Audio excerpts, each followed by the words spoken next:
Natürlich ist auch die BioNLB im Markt für nachhaltige Anleihen aktiv. Innerhalb des BioNLB-Konzerns haben alle emittierenden Einheiten bereits mehrere nachhaltige Emissionen platziert. Seit Anfang 2020 begibt auch die BioNLB selbst grüne Anleihen als Benchmark und Private Placements. Besonders stolz sind wir auch auf unser grünes Commercial Paper Programm, das wir als eine der ersten Banken erfolgreich gestartet haben. Hinter den Emissionen stehen von der BioNLB finanzierte Solar- und Windenergieprojekte, die unter anderem in Europa und Nordamerika lokalisiert sind. Vor dem Hintergrund der Nachhaltigkeit sind solche Finanzierungen besonders attraktiv, da erneuerbare Energien einen signifikanten Effekt auf den CO2-Ausstoß haben und sich damit direkt positiv auf das Klima auswirken. Natürlich arbeiten wir kontinuierlich daran, unseren Pool an nachhaltigen Assets zu erweitern. So sind wir gerade im Prozess, auch Finanzierungen von Elektrozügen zu integrieren. Das Schöne an solchen Projekten ist, dass neben einem positiven CO2-Effekt auch der Personennahverkehr in Deutschland gestärkt wird. Seit dem ersten Green Bond im Jahr 2007 hat sich der Markt sehr stark weiterentwickelt und es haben sich gewisse Standards etabliert. Aktuell am wichtigsten sind die Green Bond Principles der ICMA. Sie beschreiben alle notwendigen Punkte, die der Emittent seinen Green Bond Investoren im sogenannten Green Bond Framework darlegen muss.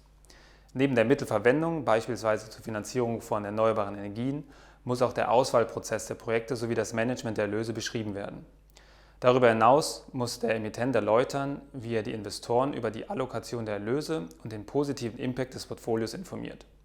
Schlussendlich muss das Ganze noch von einer spezialisierten Ratingagentur geprüft und zertifiziert werden. Hat man die formalen Voraussetzungen erfüllt, ist es zudem wichtig, einen glaubwürdigen Nachhaltigkeitsansatz zu verfolgen. Das heißt, Nachhaltigkeit muss einen festen Platz in der Strategie der Bank einnehmen. Die BioNLB richtet ihr Geschäftsmodell konsequent an Nachhaltigkeit aus und orientiert sich dabei an der EU-Taxonomie, der bayerischen Nachhaltigkeitsstrategie sowie der deutschen Sustainable Finance Strategie. Der Markt für nachhaltige Anleihen und damit verbundene Standards und Praktiken entwickeln sich konstant weiter. Zudem wird durch das immer größer werdende Interesse der Öffentlichkeit am Thema Nachhaltigkeit dieser Prozess noch weiter beschleunigt. Die Taxonomie ist eine Verordnung der EU, in der für eine Vielzahl an Wirtschaftstätigkeiten verschiedene Nachhaltigkeitskriterien definiert sind. Damit stellt sie das erste bedeutsame Regelwerk in diesem Zusammenhang dar. Die Taxonomie wird sich höchstwahrscheinlich als Standard durchsetzen und zur weiteren Harmonisierung im Green Bond Markt beitragen. Zunächst aber stellt sie insbesondere Banken vor große Herausforderungen. Einerseits müssen sie die relevanten Daten über ihren Kreditbestand nachträglich sammeln und andererseits eine ESG-Analyse als festen Bestandteil ihres Kreditprozesses etablieren. Investoren können sich somit in Zukunft darauf verlassen, dass für taxonomiefähige Bonds eine hohe Qualität der Assets gewährleistet ist und es erleichtert ihnen den Vergleich der Green Bonds unterschiedlicher Emittenten.